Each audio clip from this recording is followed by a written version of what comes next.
अस्सलाम वालेकुम। आज हम एमसीक्यू के सिलसिले को बढ़ाते हैं कुछ और। आज हम बहुत सिंपल एमसीक्यू करेंगे। एनाटॉमी और फिजियोलॉजी जो होती है ना, बेसिक, उसके कुछ करेंगे क्योंकि और सब्जेक्ट के साथ गायनियात के साथ ये वाले क्वेश्चंस भी आते हैं। एक क्वेश्चन है तो सिंपल मगर समझने की बात है। Physiology is the study of. अब कहते हैं फिजियोलॉजी है क्या, जैसे एनाटॉमी है, एनाटॉमी पूरा बोन्स और इसका है, तो फिजियोलॉजी क्या है। उन्होंने ऑप्शंस दिए हैं, स्टडी ऑफ बॉडी या structure of body. Structure of body तो नहीं, उसको एनाटॉमी डालेंगे उसमें। Function of the body, yes, function of body कह सकते हैं कि बॉडी कैसे फंक्शन करती है नॉर्मली। अगर फिजियोलॉजी हमें पता होगी तो फिर पैथोलॉजी को हम देख सकेंगे कि क्या चीज़ है। अब फिजियोलॉजी में जैसे किडनीज कैसे काम करती हैं, अगर आपको पता होगा कि किडनीज ऐसे काम करती हैं, इसका ये फंक्शन है, ये चीज़ें हैं, तो फिर वो आप पैथोलॉजी जान सकेंगे। तो दैट्स इम्पॉर्टेंट। अब हम क्या करेंगे, इसको ऑप्शन को करेंगे फंक्शन ऑफ द बॉडी इस कॉल्ड फिजियोलॉजी। एक और ऑप्शन है सपोर्ट ऑफ। सपोर्ट तो नहीं कह सकते, वो तो मसल्स सपोर्ट करती हैं। अब दूसरा क्वेश्चन है कि मेन फंक्शन ऑफ किडनीज, गुर्दों का या किडनीज का क्या मेन फंक्शन है। फंक्शंस तो बहुत सारे हैं, जैसे विटामिन डी को बनाने में भी हेल्प करती है, एक्सक्रिएशन में भी करती है, वेस्ट प्रोडक्ट्स निकालती है, मगर मेन फंक्शन क्या है। मेन फंक्शन उन्होंने लिखा है प्रोटेक्शन। नहीं, प्रोटेक्शन किस चीज़ से प्रोटेक्शन करती है, प्रोटेक्शन तो नहीं करती।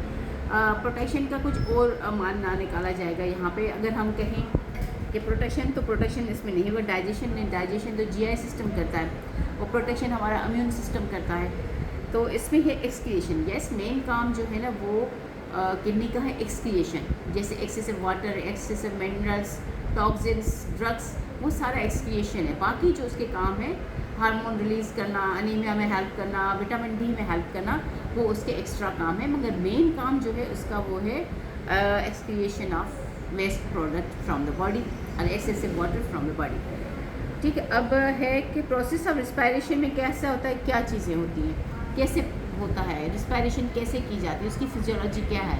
तो क्या कहते हैं, हम सांस लेते हैं, सांस बाहर निकालते हैं, इंस्पायरेशन एंड एक्सपायरेशन। तो इसमें अलग अलग लिखा हुआ है, और एक लास्ट ऑप्शन है ए एंड बी, तो दोनों ही सही हैं। ए एंड बी, इंस्पायरेशन भी करते हैं, ठीक है, ऑक्सीजन लेते हैं, कार्बन डाइऑक्साइड बाहर निकालते हैं एक्सपायरेशन के ज़रिए, तो दोनों ही प्रोसेस होते हैं रिस्पायरेशन में। तो एक और बात है कि कहते हैं following are the parts of respiratory system. ठीक है, रिस्पायरेशन तो हो रही है, मगर कौन से पार्ट्स हैं जो ये सारा काम करते हैं। उसमें एल्वोलाई है, ट्रेकिया है, ब्रोंका है। एल्वोलाई भी होता है, ट्रेकिया, ब्रोंका, तीनों all of above are correct. जो ऑप्शन आपके पास आएगा, all of above are correct. ठीक है जी, एक और है, थोड़ा सा कॉम्प्लिकेटेड क्वेश्चन है मगर बड़ा इंटरेस्टिंग भी है।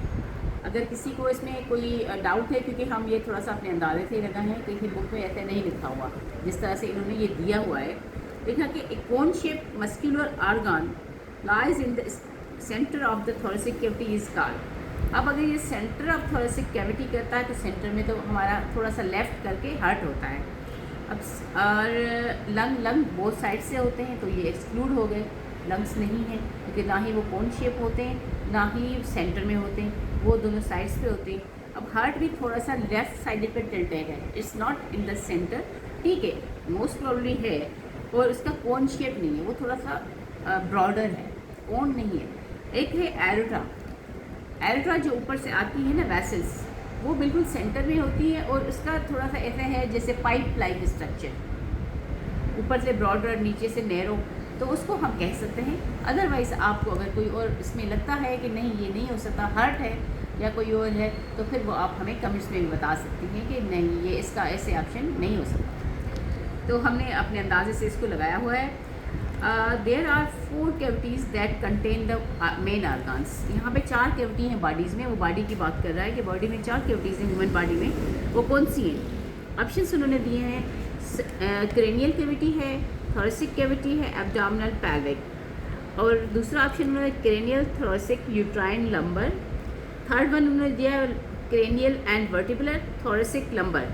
तो ये जो दो है ना, B and C, both are incorrect, क्योंकि इसमें यूट्राइन तो कैविटी नहीं है, वो तो खुद एक ऑर्गन है ना, जो एक कैविटी पेल्विक कैविटी में पड़ा हुआ है। लंबर तो जो है एरिया है, वो कोई कैविटी नहीं है। और तीसरा जो है थोरेसिक, और इन्होंने ये किया, ये भी नहीं सही है। अब इनमें जो 4 ए वाला ऑप्शन है, जिसमें cranial, thoracic, abdominal, pelvic, these are the 4 cavities in the body. Cranial का मतलब हो गया ब्रेन, उसमें ब्रेन ऑर्गन्स होते हैं, ये सब चीज़ें होती हैं। और वर्टिब्रास में अंदर वर्टिब्रा सारी, ये थोरेसिक में हमारे लंग्स हैं, इसके अलावा एरोटा है, हार्ट है, उसके बाद है एब्डोमेन। एब्डोमेन कैविटी में आपके लिवर है, स्टमक है, पेंक्रियाज है, जीआई सिस्टम है, और उसके बाद आ जाता है पेल्विक। पेल्विक में आपका रिप्रोडक्टिव सिस्टम है, मेल का अलग है, फीमेल का अलग है, इंटरनल रिप्रोडक्टिव सिस्टम। तो आज के लिए इतना काफ़ी है। इंशाल्लाह ये बहुत ही ईजी क्वेश्चन थे वैसे तो, बट मेरी कोशिश है कि आपको अच्छी तरह से समझाया जाए। Thank you.